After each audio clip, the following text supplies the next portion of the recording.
où les signes de l'urémie doivent être décrits. Revenez.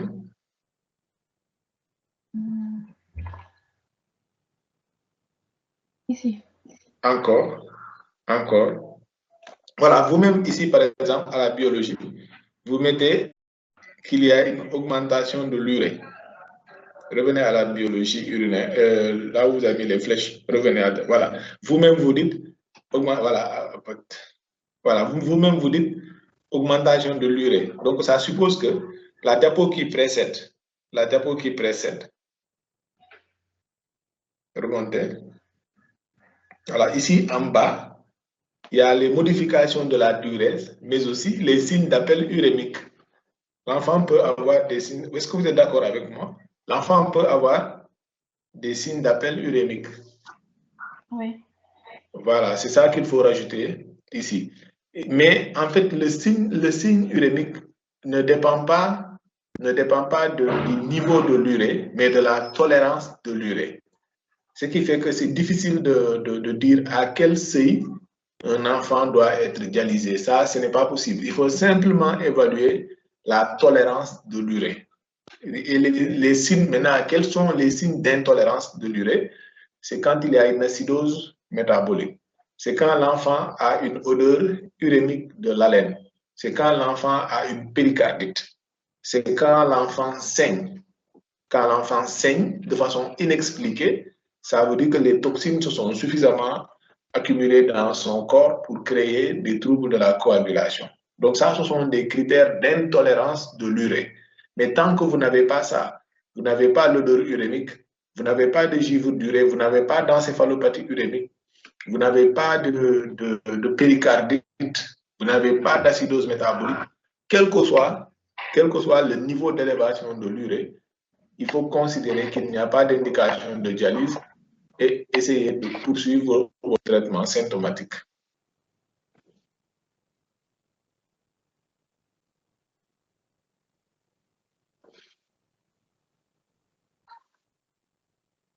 Est-ce que c'est bon? Oui. Oui, professeur. Merci, Pour professeur. celle qui a posé, voilà, c'est ça. Oui, c'est bon, merci. Ok. Oui, la sorte. Merci, professeur. En fait, j'avais juste une dernière préoccupation. C'était par rapport au syndrome hémolytique urémique. Est-ce que c'est possible qu'un syndrome hémolytique urémique évolue à bas bruit, par exemple, jusqu'à arriver au stade d'insuffisance rénale sans pour autant qu'on ait eu les signes bruyants de l'insuffisance rénale aiguë? Est-ce que c'est possible? Ouais, un SHU, c'est possible, hein? Vous savez, toutes les leçons que vous faites en médecine, toutes les leçons, il n'y a pas d'exception.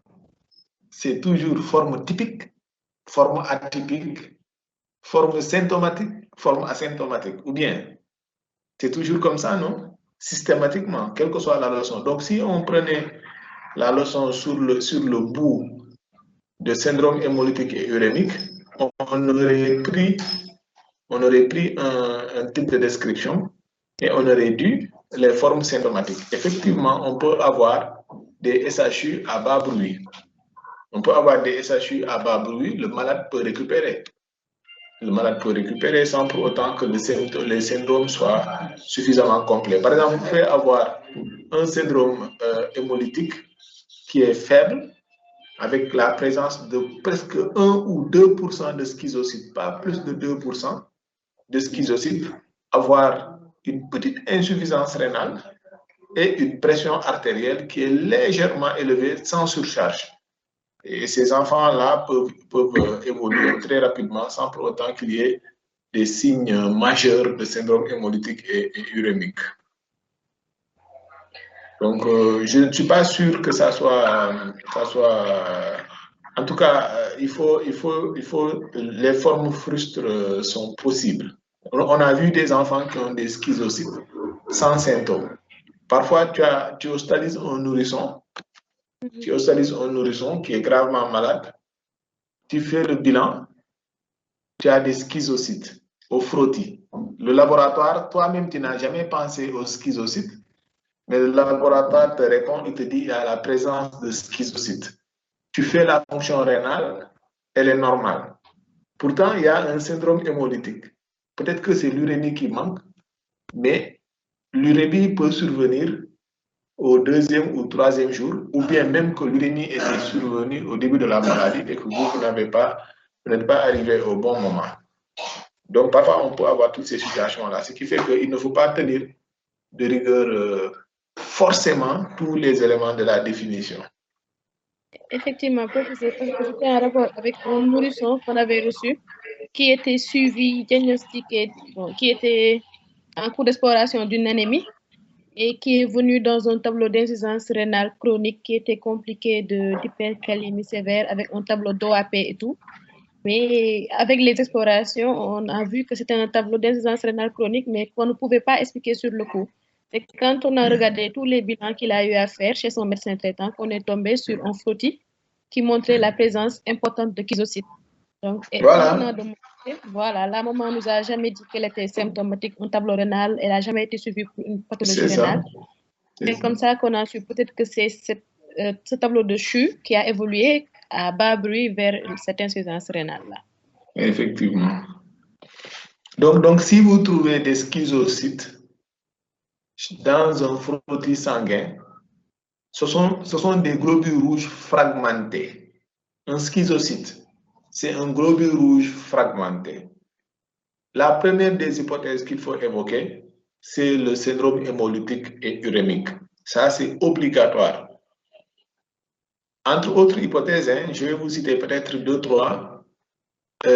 Le CHU toxique, c'est-à-dire que est-ce que l'enfant n'a pas pris quelque chose de toxique qui entraîne une hémolyse, un produit toxique, etc., qui entraîne l'hémolyse. Et l'autre chose, c'est la tension artérielle. Quand l'enfant fait des pics tensionnels, on peut avoir une hémolyse mécanique. Et donc, ça, ce sont des situations qui sont rattachées aux problèmes de rein. Souvent, les tableaux d'hépatonéphrites, ou bien les tableaux de poussée hypertensive, à côté des tableaux de syndrome hémolytique et urémique, on a souvent la présence de schizocytes.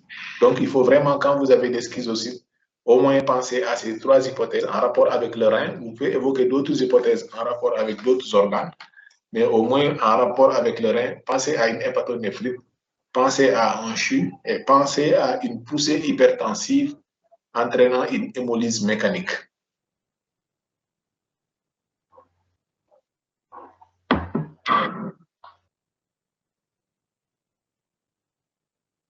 Merci, professeur, merci.